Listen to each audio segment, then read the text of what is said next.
안녕하세요. 저는 서울 근교에 살고 있는 애청자입니다. 저는 오늘 제가 겪었던 기가 막힌 이야기를 들려드리고자 용기를 내 사연을 쓰게 되었는데요. 어렵게 용기를 내 사연을 보내니 끝까지 함께 해주시면 감사하겠습니다. 그러면 이야기 시작해 볼게요. 저와 남편은 결혼한 지 8년 차 되는 부부였어요. 저와 남편 사이엔 아이가 없었는데 자연 임신이 되지 않아 병원에 다니게 되었고 병원에 다녀도 임신이 되지 않아 포기를 한 그런 상태였어요. 처음엔 남들 잘만 되는 임신이 되지 않아 좌절도 했고 내가 전생에 무슨 죄를 지어서 이렇게 임신이 안 되나 저 자신을 원망했던 적도 있었어요. 남편도 저도 몸은 건강하다고 하는데 도무지 임신이 되지 않으니 그럴 만도 한 상황이었죠. 그렇게 몇 년을 노력하다 남편이 이렇게 말하더라고요. 여보, 나 너무 힘들다. 이제 포기하자. 포기? 정말 괜찮겠어? 괜찮지 그럼. 난 아기보다 당신이 더 중요해. 난 몸도 몸이지만 당신 보고 있으면 마음이 더 힘들어. 그러니까 이제 그만 포기하자. 병원 같은 거 그만 다녀. 그 주사기도 이제 다 버리고. 알고 있었어요. 저를 위해 남편이 저렇게 말해준다는 것을요. 사실 남자보단 여자가 더 힘든 과정이 분명했고 그런 과정 중에 점점 제가 지쳐가니 그런 저를 위해 남편이 먼저 이야기를 꺼내준 것이었죠. 그런 남편의 뜻을 고맙게 받아들이게 되었고 저흰 그렇게 임신은 포기한 채 살아가게 되었어요. 한동안은 참 많이 힘들었지만 모든 걸 내려놓고 나니 점점 마음도 안정되고 아이 없는 생활도 즐기며 살아가고 있었어요. 물론 시댁에서 말이 나올 때마다 스트레스를 받는 점은 있긴 했죠. 예, 너희는 아직도 소식이 없니? 진짜 이대로 포기할 거야? 그렇지 않아도 식구도 없어서 조용한 집에 울음소리라도 들리면 좋으련만. 너희는 정말 자식 없이 살 작정인 게야? 누구보다 아기 기다리는 건 저희란 걸 어머님도 잘 아시잖아요. 그래서 병원도 오래 다녔는데 그래도 안 되는 걸 어쩌겠어요? 어쩌겠어요? 하고 끝날 문제가 아니지 않니?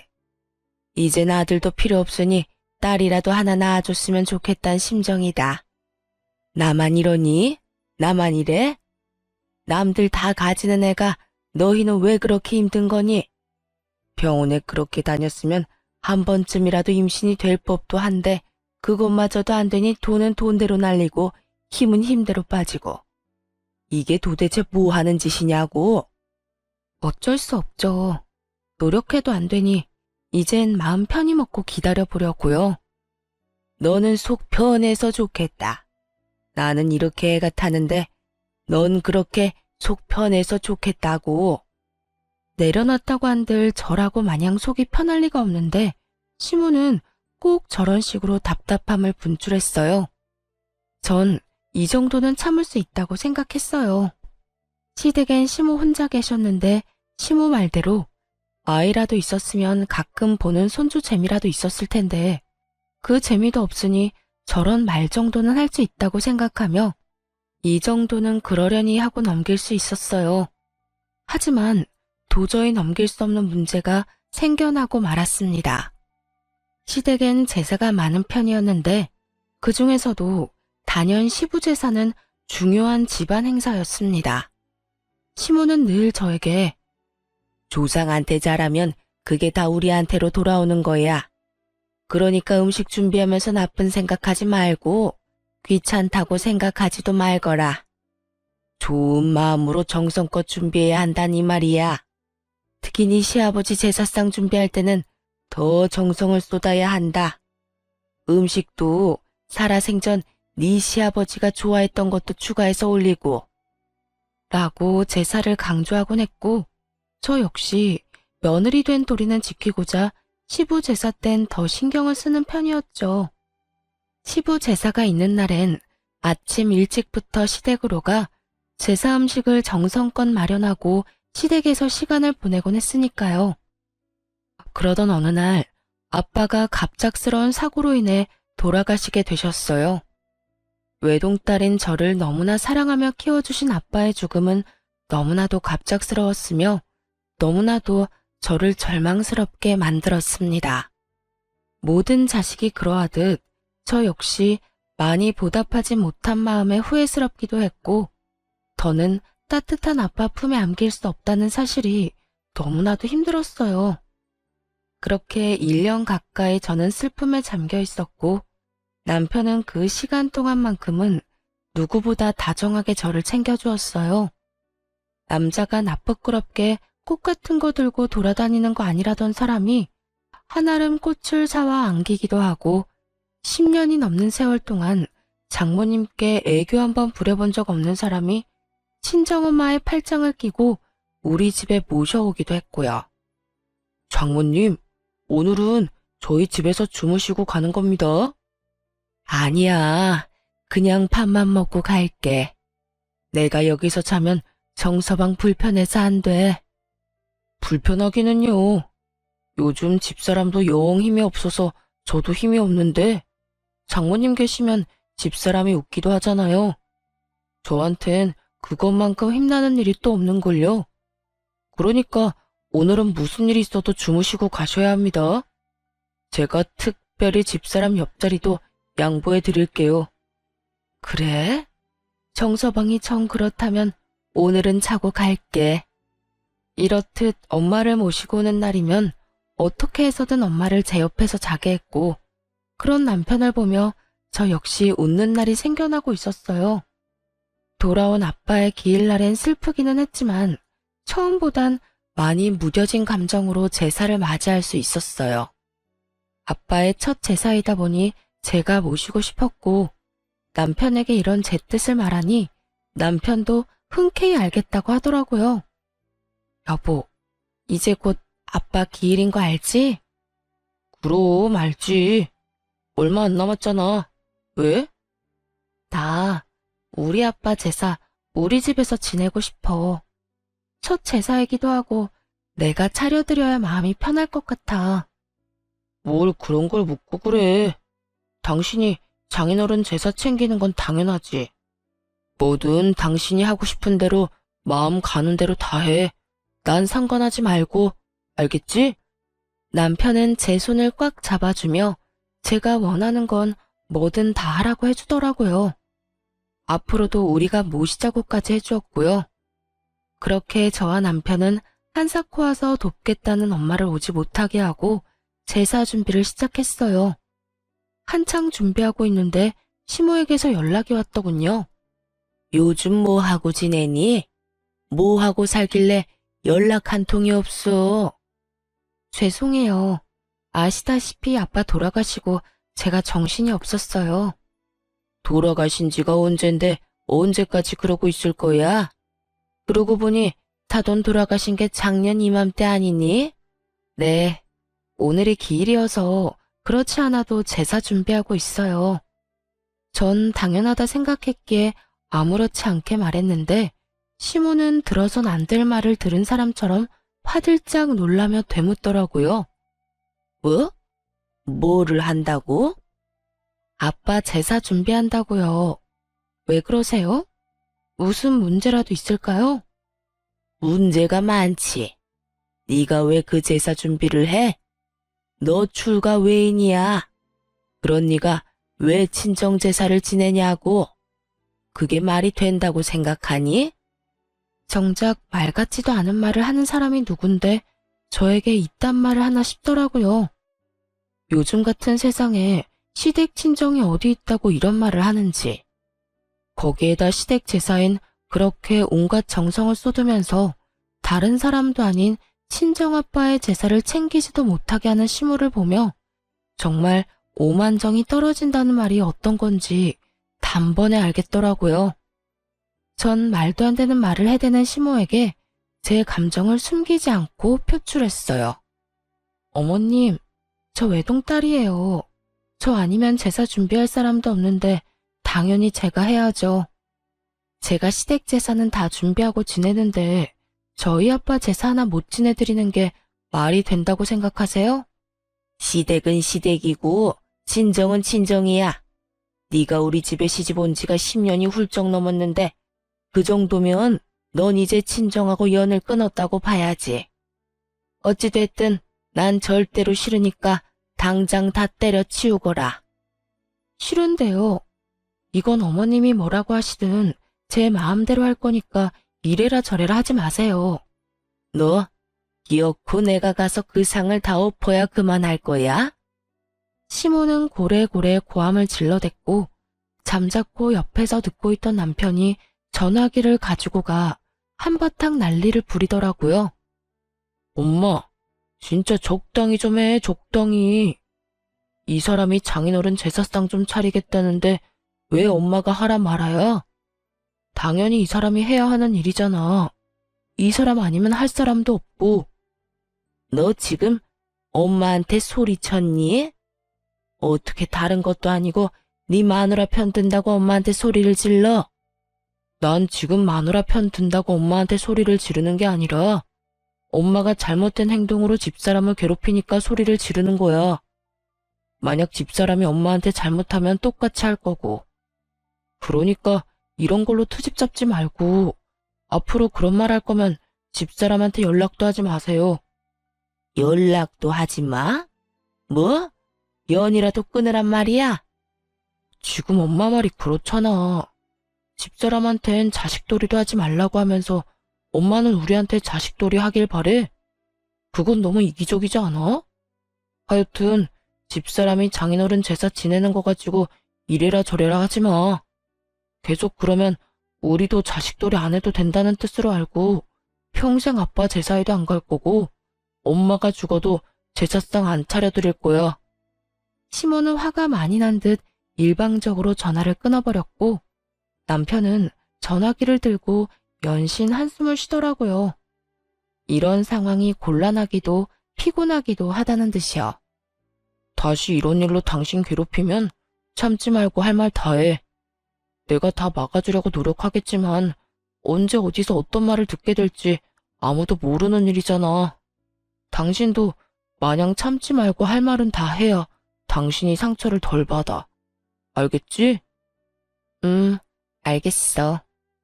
내가 다 막아준다는 말보다 더 든든했고 남편에게 참 고마웠습니다. 그렇게 제사는 무사히 지내게 되었고 엄마는 남편의 손을 붙잡고 덕분에 잘 치를 수 있었다며 고마운 마음을 전했어요. 남편은 그런 엄마의 이부자리까지 펴주며 이런 날은 혼자 주무시면 안 된다고 눕혀드리기까지 했고요. 이런 남편으로 인해 시모에 대한 섭섭함은 사라지고 없었는데 소식을 전해들은 시누이까지 저에게 연락이 와 저를 위로해 주더라고요. 언니, 이야기 들었어요. 많이 서운하고 속상했죠? 언니가 우리 집 제사 지내준 것만 해도 몇 번인데. 처음엔 속상하기도 하고 섭섭하기도 했었는데 오빠가 잘 달래줘서 괜찮아졌어요. 어머님도 앞으로 제사 문제로 아무 말 안 하기로 했고요. 듣는 내가 다 속상하던데 우리 언니는 마음도 좋아. 오빠가 달래준다고 금방 풀리는 거 보면. 어쨌든 나도 엄마한테 한 소리 했으니까 혹시나 마음에 남은 앙금 있으면 풀어요. 괜히 마음에 담아두면 언니만 힘들잖아요. 그냥 다 잊어버려요. 알겠죠? 알겠어요, 아가씨. 걱정해줘서 고마워요. 시누이까지 나서 시모에게 한 소리 했다고 하니 고맙기도 하고 시모가 불쌍하단 생각마저 들 지경이었어요. 그러면서 제 앙금은 시누이가 말했듯 씻은 듯이 날아가기도 했고요. 그렇게 전 다시 활기를 되찾았고 시댁에서도 좋은 소식이 들려오더라고요. 성격도 좋고 평소 저랑 좋게 지내던 시누이의 결혼 소식이었어요. 결혼 상대가 의사라는 말을 들었을 땐 정말 잘된 일이라며 얼마나 기뻐한 줄 모릅니다. 오죽했으면 남편이 자신보다 제가 더 기뻐하는 것 같단 말까지 했으니까요. 저는 정말 기쁜 마음으로 시누이에게 축하 말을 전했고 시누이 역시 기뻐하며 저에게 시집가서 잘 살겠다고 하더군요. 그렇게 집에는 경사가 났다며 다들 기뻐하고 있는 와중 저에겐 불안한 일들이 일어나고 있었어요. 저를 불안에 떨게 만든 장본인은 다름 아닌 시모였는데요. 시누이가 시집 간다는 말이 나온 뒤부터 묘하게 시모가 저에게 잘 대해주는 느낌이었어요. 어느 날은 시댁에 갔는데 밥상이 다 차려져 있더라고요. 어머님, 이게 다 뭐예요? 보면 모르니? 너 먹으라고 내가 다 차렸어. 다 네가 좋아하는 반찬들이니 마음껏 먹고 맛있으면 싸서 가거라. 혹시 몰라서 넉넉히 해서 소분해서 넣어뒀어. 감사해요. 다 맛있겠어요. 얼른 먹고 설거지는 제가 할 테니 두세요. 아니야, 됐어. 음식 만든 사람이 뒷정리까지 다 해야지. 너는 그런 거 신경 쓰지 말고 맛있게 먹기나 해. 아니에요. 설거지는 하게 해주세요. 제가 마음이 불편해서 그래요. 저는 끝까지 설거지만은 제가 한다고 했지만 시모는 한사코 저를 말리며 직접 설거지를 해버리더라고요. 이런 모습만 해도 불안감이 밀려오는데 시모의 입에선 도저히 상상할 수도 없는 말이 나왔습니다. 그날은 시댁 제사를 얼마 앞두지 않은 어느 날이었어요. 집에서 쉬고 있는데 시모에게서 전화가 오더라고요. 아가, 바쁘니? 아니요, 어머님. 왜요? 무슨 일 있으세요? 저 지금 갈까요? 아, 아니다. 그런 게 아니라 다름이 아니라 이번에 오는 증조부님 제사 말이다. 아, 네. 알고 있어요. 그렇지 않아도 그 전날부터 시간 비워뒀어요. 아니, 그런 뜻이 아니라 혹시 바쁘면 안 와도 된다는 말 하려고 전화했어. 아니, 앞으로 제사 지내는 거 신경 안 써도 돼. 앞으로는 나 혼자 해도 될 것 같구나. 어머님, 갑자기 왜 그러세요? 제사를 그렇게 중요하게 여기시면서.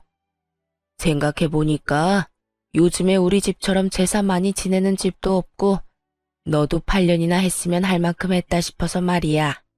이제 나도 나이도 있고 줄일 수 있는 건 다 줄이고 간소하게 혼자 지내려고 해. 그러니까 너는 앞으로 안 와도 된다. 네? 어머님, 진짜 무슨 일 있으신 거 아니죠? 아니라니까 얘가 왜 이래?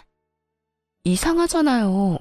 지난 8년 동안 단 한 번도 이런 적이 없었는데 그런 이유로 갑자기 아예 제사도 오지 말라고 하는데 제가 걱정되지 않겠어요? 혹시 저한테 뭐 바라는 거 있으세요? 아니면 제가 뭐 잘못했어요? 그런 거 없다니까. 하여튼 이번 제사부터 안 와도 되니 그런 줄 알고 푹 쉬거라. 그렇게 중시하며 8년 내내 비가 오나 눈이 오나 제사 하나만큼은 챙기던 시모가 이런 말까지 하니 불길할 수밖에 없었죠. 도대체 무슨 일인가 하고 생각을 해봤더니 이유는 하나뿐이더라고요. 시누이의 결혼. 시기상으로도 상황상으로도 그 원인은 시누이 결혼밖에 없었고 전 남편을 붙잡고 추궁 아닌 추궁을 하게 되었습니다. 여보, 솔직하게 말해봐.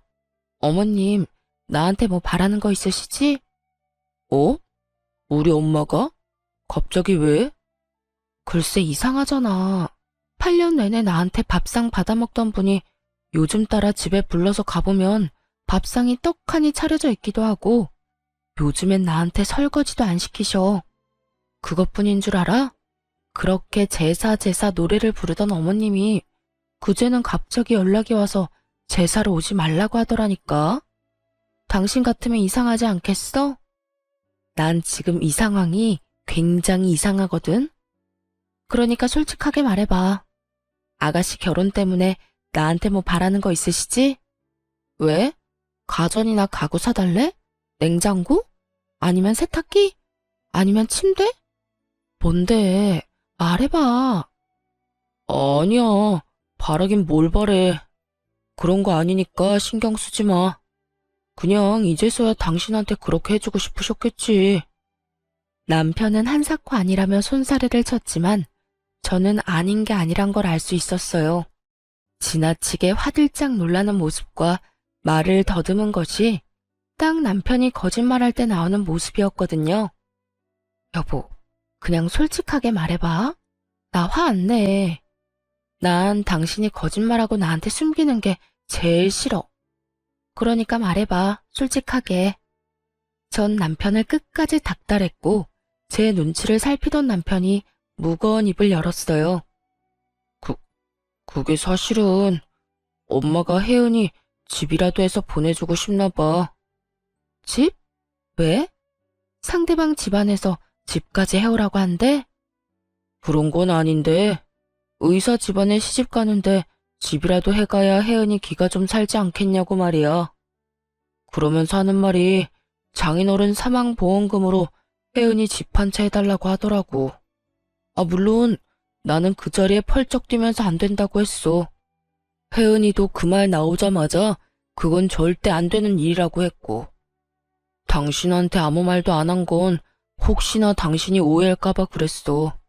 우리는 진짜 그럴 생각도 없는데 혹시나 당신이 우리도 그런 생각으로 당신을 대한다고 생각할까봐. 다른 사람도 아닌 시누이가 결혼을 하니 저도 세탁기, 냉장고쯤은 해줄 수 있다고 생각했는데 시모는 제 예상을 훨씬 뛰어넘어 집을 바라고 있더라고요. 그것도 돌아가신 지 얼마 되시지도 않은 아빠의 보험금으로 말이죠. 정말 그 순간 기가 막혀 말이 나오지 않더라고요. 그런 제 눈치를 남편은 또 살피고 있었고요. 여보, 당신은 정말 어머님 생각이랑 다른 거 맞지? 날 몰라? 난 진짜 아니야. 난 엄마가 그 말 꺼내자마자 절대 안 되는 일이라고 했어. 그 돈이 어떤 돈인데 그 돈을 쓸 수가 있겠어? 혹시나 쓸 일이 생긴다면 그건 오로지 장모님을 위해 써야 하는 돈이잖아. 두 번 다시 그런 이야기 꺼내지도 말라고 못 박았어. 혜은이도 그 돈으로 시집 가야 한다면 차라리 안 가는 게 낫다고까지 했고 말이야. 이렇게 말한 남편은 저에게 전혀 신경 쓸 필요 없다고 하더군요. 이럴까봐 이야기하지 않은 거라고 하면서요.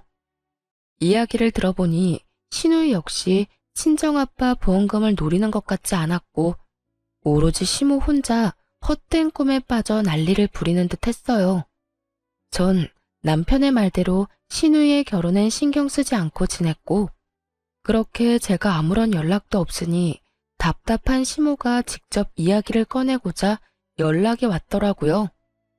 이때쯤이면 제 귀에도 많은 이야기가 들어갔을 텐데 제가 아무런 연락도 하지 않고 어떤 말도 없으니 답답한 마음에 먼저 한 연락이었죠.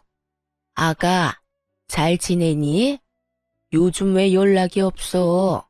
혹시 어디 아프니? 아프긴요, 괜찮아요. 요즘 이런저런 일로 정신이 좀 없어서 연락도 못 드렸네요. 어머님은 잘 지내시죠? 시모는 저의 잘 지내냐는 말을 기다렸다는 듯이 목소리에 힘을 쭉 빼며 축 처진 목소리로 본심을 드러내기 시작했어요. 그게 난 잘 못 지낸다. 요즘 걱정이 많아. 왜요? 무슨 일 있으세요? 너도 알다시피 우리 혜은이가 직장 생활을 늦게 시작했지 않니? 그래서 모은 돈이 별로 없어. 아니, 거의 없다고 봐야지. 그런데 혜은이가 시집가는 집이 보통 집이니? 의사 집안 아니니? 의사 집안. 왜요? 그 집에서 뭘 과하게 바라기라도 하는가 봐요? 아니, 꼭 그런 건 아닌데.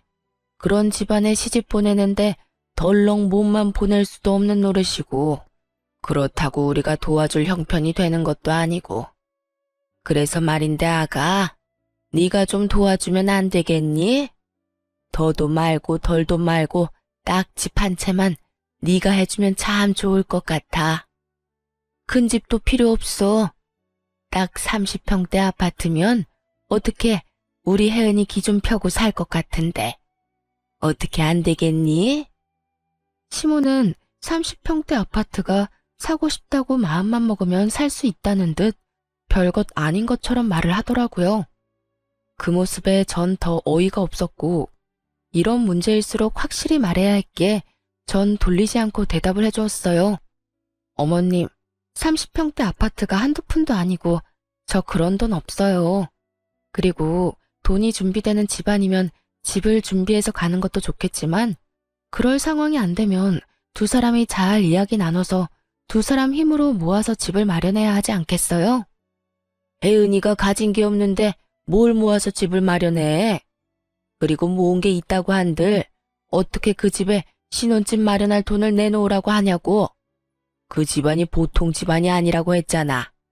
그냥 집안이 아니라 의사 집안이라고. 그런 집에 시집 가면서 집 한 채 정도는 해야 할 거 아니니? 조금 전까진 아가 하며 상냥하기 그지없던 시모는 제가 단칼에 거절하고 나서자 180도 바뀐 언행으로 화를 내기 시작하더군요. 그런 시모의 모습에 저 역시 화가 올라오기 시작했지만 같이 화를 낸다고 한들 남는 것도 없기에 최대한 차분히 시모와 대화하려 애썼어요. 그러면 그렇다고 솔직하게 아가씨랑 결혼할 남자한테 말을 해야죠.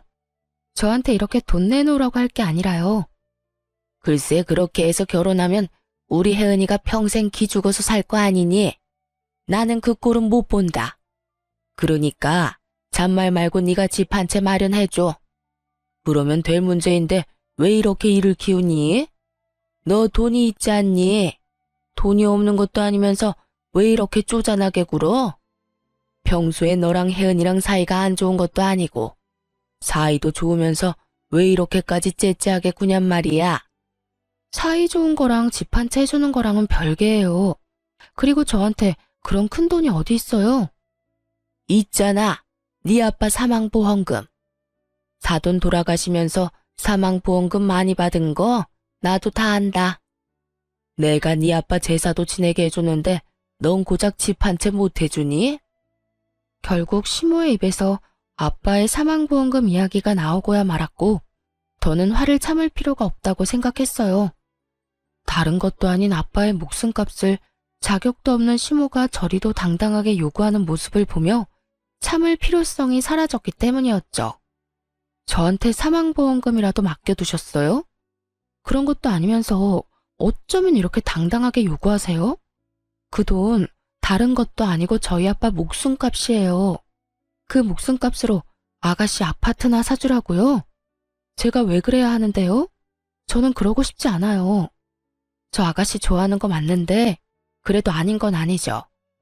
저는 절대로 해드릴 생각 없으니까 더는 이런 일로 연락하지 마세요. 너 진짜 이렇게 매정하게 굴 거야? 너 때문에 우리 혜은이 의사 집안에 시집 못 가게 되면 네가 책임질 거야? 집 못해 간다고 못 갈 시집 같으면 가지 말라고 하세요. 그리고 그렇게 해서 시집 못 가게 되면 그건 제 책임이 아니라 집 한 채 바라는 집에 시집 간다고 욕심부린 아가씨 책임이죠. 그러니까 어머님, 애먼데 책임 전가하지 말고 이럴 시간에 아가씨한테 예비 신랑이랑 이야기나 잘 나눠보라고 하세요. 너 지금 시험이 가르치니? 어디서 버르장머리 없게 시험이한테 이래라 저래라 해야? 넌 진정해서 그렇게 배웠니? 그깟 돈으로 유세 부리면서 시험이한테 이따위로 굴라고 네 엄마가 가르쳤어? 그럴 리가 있겠어요? 친정에선 이런 것까진 가르치진 않죠. 아니, 가르칠 필요가 없죠. 이런 듣도 보도 못한 요구를 할 거라고 어느 친정엄마가 생각이나 하겠어요? 뭐야? 어머님, 저희 엄마가 이런 사실 알면 저 당장 이혼하라고 할 거예요. 이 경우 없는 상황을 참고 살라고 할 엄마가 어디 있겠어요? 그러니까 저한테 더는 이런 이상한 요구하지 마세요. 전 집을 마련할 돈도 생각도 전혀 없으니까요. 그러면 저 끊을게요. 그렇게 전화를 끊고 나서도 흥분이 가라앉지 않더라고요. 어떻게 감히 아빠 사망보험금을 욕심낼 수 있는 것인지 이해도 되지 않았고요. 그렇게 한참을 씩씩거리고 있으니 어느새 퇴근을 한 남편이 집으로 들어오더라고요. 뭐야? 당신 무슨 일 있어? 화난 표정인데. 어머님, 결국 나한테까지 전화해서 아빠 사망보험금으로 아가씨 30평대 아파트 사주라고 하더라. 당신한테 이야기 듣고 어느 정도 각오하고 있었는데도 막상 직접 들으니까 너무 화가 나서 화시키고 있었어. 뭐? 그게 정말이야? 내가 그렇게 이야기했는데. 아, 진짜 어머님 왜 그러셔? 애도 아니고 무작정 우기는데 내가 진짜 열불나서. 거기에다 내가 계속 안 된다고 하니까 친정까지 들먹이더라. 제사 가지고 서운하게 하더니 이제 돈이야? 왜 그러신데 진짜. 일단 내가 미안해. 엄마가 당신한테까지 전화해서 그럴 줄은 몰랐어. 있어봐. 내가 당신 듣는 데서 확실하게 못 박을게. 남편은 노발대발 화를 내며 바로 시모에게 전화를 걸어 한바탕 쏟아내기 시작했어요. 엄마, 진짜 왜 그래요? 내가 그러지 말랬잖아. 그 돈 엄마가 맡겨놓은 돈 아니라고 했지. 어떻게 엄마가 사돈 사망보험금을 아무렇지도 않게 내놓으라고 할 수가 있어? 그러면 어떻게 하니? 네 동생 파혼이라도 하길 바라는 거야? 엄마한테 이렇게 화낼 게 아니라 이럴 시간에 네 마누라 설득이나 시켜. 이러다 진짜 네 동생 파혼이라도 하는 날엔 이 엄만 화병 나서 못 사니까. 엄마가 화병 나기 전에 내가 화병 나게 생겼다고. 한 번만 더 이런 이야기 꺼냈다간 아무리 엄마라도 나 가만 안 있어. 당장 연이라도 끊어버릴 거라고. 그러니까 그런 줄 아시고 다신 그런 이야기 꺼내지 마세요. 너 이 녀석아. 아무리 그렇다고 한들 어떻게 이 엄마한테 연을 끊자고 해? 내가 오죽했으면 이러겠어? 지나가는 사람 붙잡고 물어봐. 열이면 열, 백이면 백. 다 엄마가 이상하다고. 엄마가 잘못했다고 할 테니까. 하여튼 난 내 뜻 확실하게 전했으니 이젠 엄마가 결정해.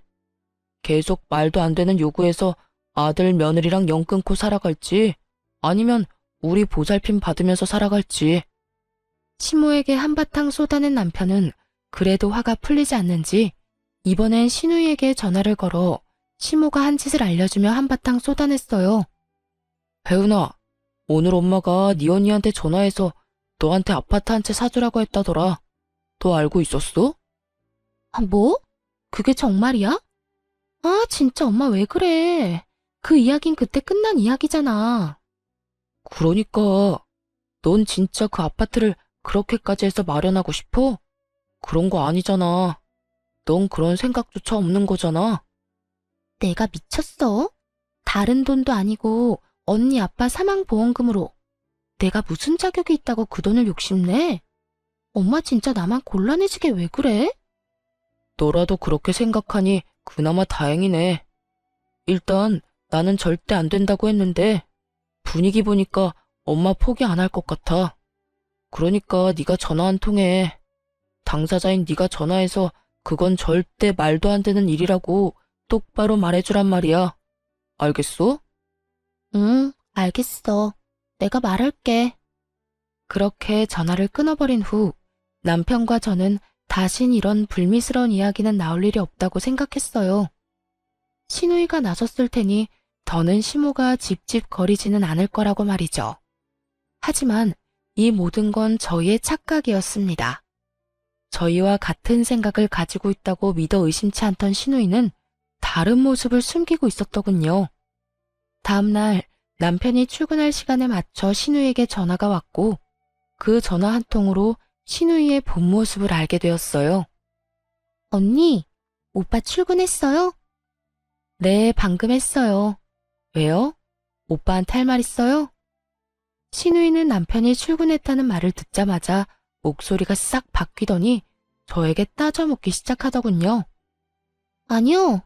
그냥 오빠 있나 없나 확인한 거예요. 언니한테만 하고 싶은 말이 있어서요. 아, 그래요? 무슨 말인데요? 오빠 없으니까 편하게 이야기해요. 언니, 진짜 나 섭섭한 거 알아요? 내가 언니한테 어떻게 했는데 언니가 나한테 이럴 수가 있어요. 아가씨, 다짜고짜 이러지 말고 상황을 똑바로 설명을 해줘야죠. 앞뒤 말 다 자르고 섭섭하다고 하면 내가 무슨 말을 해요? 갑자기 짜증을 내며 섭섭하다고 하는 신우의 말에 답답함을 느낀 저는 언성을 높였고 그런 저에게 신우이는 본심을 드러내며 시모와 한치 다를 바 없는 아주 어이없는 개소리를 뱉어내기 시작했어요. 지금 몰라서 물어요? 언니가 내 신혼집 못해준다고 그랬다면서요. 돈이 없는 것도 아니고 돈 있는 사람이 너무한 거 아니에요? 보험금도 많이 받았다고 들었는데 아파트 사주고도 남을 거 아니에요. 이게 아가씨 본심이었어요? 절대 아니라고 그렇게 발뺌하더니 결국 아가씨도 어머님이랑 같은 생각이었네요. 네, 맞아요. 내가 다 엄마 시킨 거예요. 나 아니면 엄마가 어떻게 사망보험금으로 그 큰 금액을 받았단 걸 알겠어요? 나니까 이리저리 알아보다 알아낸 거지. 하여튼 그게 중요한 게 아니라 아파트 좀 해줘요.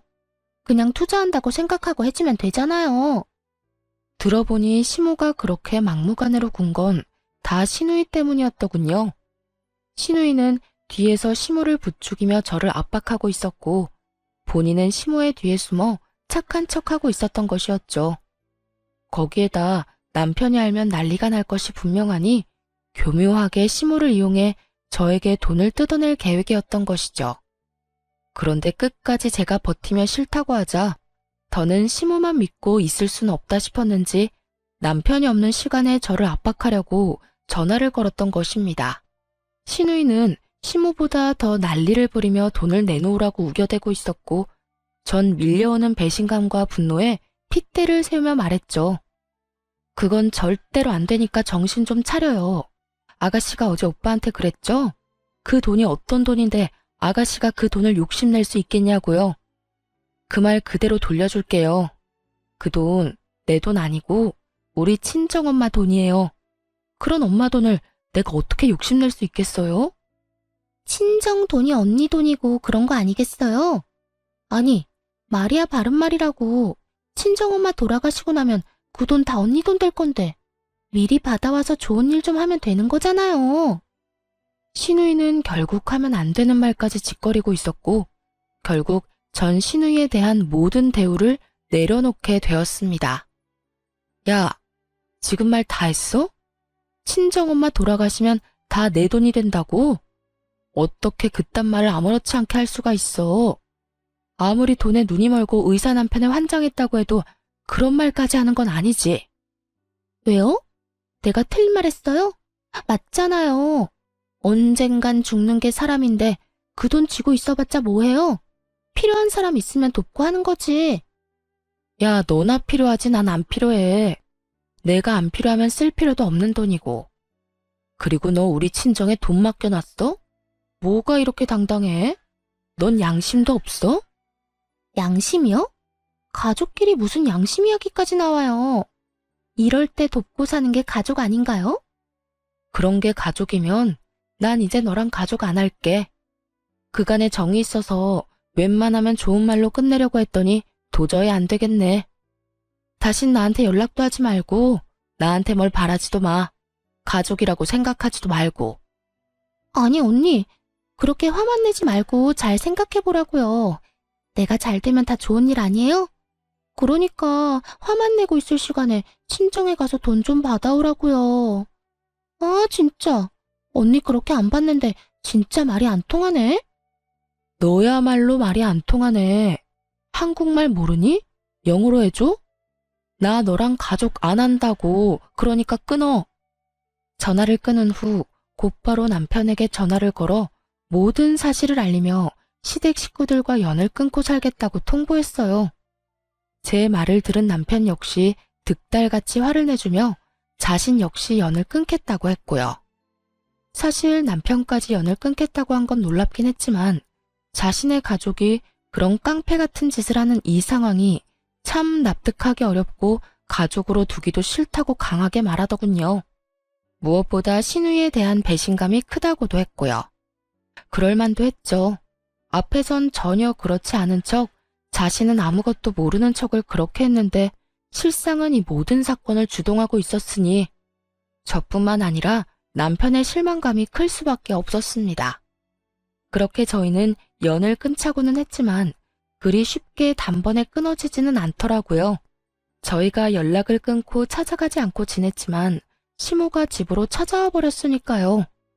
다짜고짜 집으로 찾아온 시모는 화가 잔뜩 난 상태였는데 화가 난 이유를 친절하게도 설명해주기 시작하더군요. 이제 속이 편하니? 이제 속이 편하냐고? 말을 제발 좀 알아들을 수 있게 하세요. 어머님이나 아가씨나 앞뒤 말 잘라먹는 건 어쩌면 그렇게 똑같은지 소름이 다 돋을 지경이네요. 너 때문에 네가 집 안 해줘서 내 딸이 파혼당했단 말이야. 어떻게 책임질 거야? 어떻게 책임질 거냐고. 제가 왜 책임을 져요? 파혼당할 만하니까 파혼당했겠죠. 네가 지금 그게 할 말이야? 무릎 꿇고 빌어도 봐줄까 말까 한데 감히 그따위로 말을 해? 제가 왜 무릎 꿇고 빌어야 해요? 제가 뭘 잘못했는데요? 어머님이랑 연락 끊고 사는 그날 동안 제가 진짜 많이 생각해봤는데 아무리 생각해도 제가 잘못한 건 하나도 없더라고요. 그래서 전 무릎을 꿇을 생각도 없고 어머님이랑 왕래하면서 지낼 생각도 없어요. 그러니까 제발 이 집에서 나가주세요. 뭐라고? 나보고 지금 이 집에서 꺼지란 말이냐? 그까지 돈 좀 있다고 지금 나를 무시하는 게야? 그까지 사망보험금 이젠 나도 싫다. 그 돈 없이 내가 어떻게 해서든 이 결혼시키고야 말 테니까 그때 가서 후회나 하지 마. 네, 후회는 절대 안 할 테니 알아서 다 해보세요. 그리고 제발 이런 일로 찾아오지 마시고요. 시모는 끝까지 저를 노려보다 집으로 돌아갔고 얼마 후에 이상한 소식이 들려오더라고요. 시누이가 결국 결혼하게 되었다는 소식이었죠. 들어보니 시모가 있는 돈 없는 돈 다 끌어모아도 턱없이 모자라 무리한 대출까지 받아 돈을 쥐어주었다고 하더라고요. 그런데 문제는 그 돈을 시누이도 아닌 그 상대방 남자에게 줬다더군요. 전 아무래도 이상해 시누이에게 연락을 걸어 자세히 물었지만 소용없는 짓이었어요. 시누이는 제 말을 들으려 하지도 않았으니까요. 아가씨, 돈 마련했다면서요? 왜요? 내가 잘 될까봐 배 아파서 전화했어요? 걱정되어서 전화했어요. 집 마련할 돈을 왜 그 남자를 줬어요? 그런 건 아가씨가 가지고 있다가 아가씨가 계약금 내고 아가씨가 잔금 치러야죠. 그러지 말고 지금이라도 그 돈 받아와요. 아무리 결혼할 사이라고 해도 그렇게 돈을 주고받는 거 아니에요. 아직 결혼한 사이도 아니잖아요. 진짜 별 참견을 다 하네. 이보세요, 언니. 이제 와서 친한 척 좋은 사람인 척 하면서 다시 들러붙고 싶은가 본데 이미 늦었다고요. 돈은 엄마가 다 마련해줬고 우리 똑똑한 예비신랑이 알아서 다 한다고 했으니까 언니는 괜한 걱정하는 척 하지 말고 연락하지 마세요. 5천만 원짜리 약혼 반지도 해준 사람이라고요. 결혼 반지는 따로 해준다고 했고요. 그러니까 떠난 버스에 손 흔들지 말고 언니랑 오빠는 행복하게 사세요. 살면서 힘든 일 있어도 절대 연락하지 말고요. 나 아가씨한테 뭐 바라는 것도 없고 진짜 걱정되어서 하는 말이니까 돈은 꼭 돌려받아요. 꼭 돌려받으라고요. 내가 알아서 한다니까. 나 바쁘니까 끊어요. 이렇듯 시누이는 제 말을 들으려 하지도 않고 있었고 저는 설마 하는 마음으로 그냥 내버려두기로 했어요. 저는 할 만큼 했고 저렇게 믿어 의심치 않는데 더 나서는 것도 아니라 생각했으니까요. 거기에다 이렇게 하나둘 신경 쓰다간 정말 연을 끊을 수 없을 거라 생각하기도 했고요.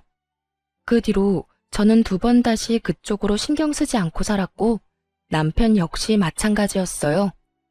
그렇게 한 달쯤 지났을까요? 다시 시댁에서 소식이 들려오더라고요. 그건 바로 시누이의 소식이었는데 결국 결혼이 파토 났다는 소식이었어요.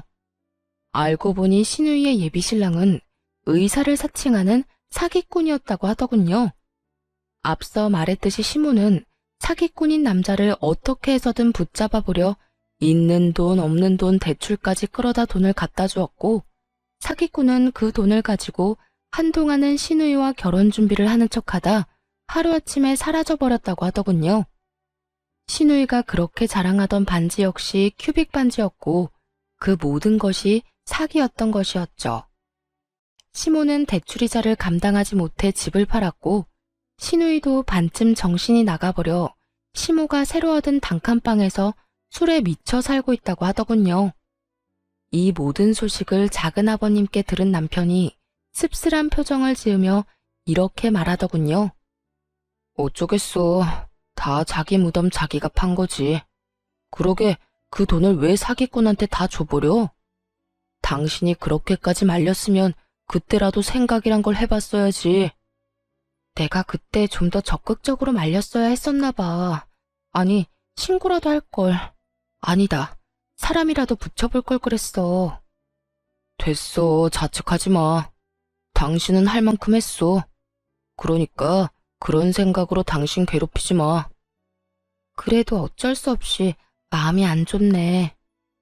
나도 속은 쓰리지만 어쩌겠어. 너무 애지중지 키워서 세상 무서운 줄 몰랐는데 이참에 배우는 게 있겠지. 혜은이도 다 큰 성인이고 어른인데 어른답게 잘 이겨낼 거라 생각해. 그러니까 당신도 마음 쓰지 마. 남편이 이렇게 말을 해줘도 한동안은 마음이 편치만은 않았어요. 하지만 저는 최선을 다해 말렸고 그런 저를 무시했던 건 신우이였으니 저는 남편의 말대로 할 만큼 했다고 생각하기로 했습니다. 그 뒤로 거짓골을 한 시모가 집으로 한번 찾아왔는데요. 쫄딱 망한 자신을 구제해달라며 이 집에서 살고 싶다, 뭐 이런 부탁을 하려고 왔더라고요. 그런데 남편이 곧바로 집을 내놓고 저흰 다른 동네로 이사를 갔어요. 시모가 먼저 우리를 찾을 경우의 수를 다 끊어버린 거죠. 한번 한다고 하면 하는 남편이기에 남편은 확실히 저와 시모의 연을 끊어주었고 덕분에 전 좀 더 편한 마음으로 살고 있어요. 그리고 저에게 좋은 소식이 있어요. 그건 바로 임신 소식인데요. 처음 남편에게 이 사실을 알렸을 때 글쎄 남편이 울더라고요. 여보, 나 임신했어. 나 진짜 임신했다고. 그게 정말이야? 진짜야? 이거 꿈 아니지? 그래, 정말 임신이야. 며칠 전에 테스트기 했는데 2줄이길래 오늘 병원 다녀왔더니 임신 맞대. 5주차 들어섰대. 진짜 꿈 아니야? 진짜 임신이야? 여보, 고마워. 여보 진짜 고생했다. 진짜 우리 고생했다. 울긴 왜 울어. 기분 좋은 날에. 우리 앞으로 진짜 잘 살자. 진짜 열심히 살자. 그래, 진짜 고맙다 고마워. 내가 앞으로 더 잘할게. 이렇듯 저희는 더 애틋하게 지내고 있어요.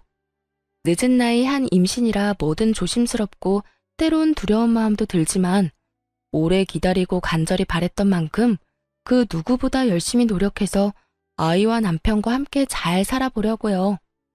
남편은 오랫동안 바래왔던 승진도 하게 되어 요즘 입꼬리가 내려올 새가 없이 웃고 다니곤 하는데요. 그야말로 겹경사가 생겨 요즘 저희 집엔 행복이 가득 차 있는 상태예요. 이런 행복함을 느낄 때마다 어쩔 수 없이 시모와 시누이가 생각나곤 하는데요. 다시 왕래하고 싶다거나 연락하고 싶어서 생각나는 건 아니고 남편이 걱정되어서 생각이 나는 것 같아요. 엄연히 따지자면 저는 피 한 방울 섞이지 않은 남이지만 남편은 그렇지 않으니까요. 그래서 전 가끔 남편에게 시댁 식구들과 왕래하고 지내고 싶다면 알아서 하라는 말을 하곤 했는데요. 남편은 그때마다 이렇게 말하더라고요. 싫어. 나도 당신만큼 우리 식구들한테 정 떨어졌고 실망도 많이 했어. 그만큼 배신감도 크고 말이야. 혹시나 살면서 이 감정도 무뎌지고 다시 보고 싶어지는 날이 오면 그땐 당신한테 말할게. 우리 가족들 얼굴만 보고 와도 되겠냐고 말이야. 그러니 그때 알겠다고만 해줘. 난 그거면 돼. 그래서 저도 이런 남편의 뜻에 따라주려고 합니다.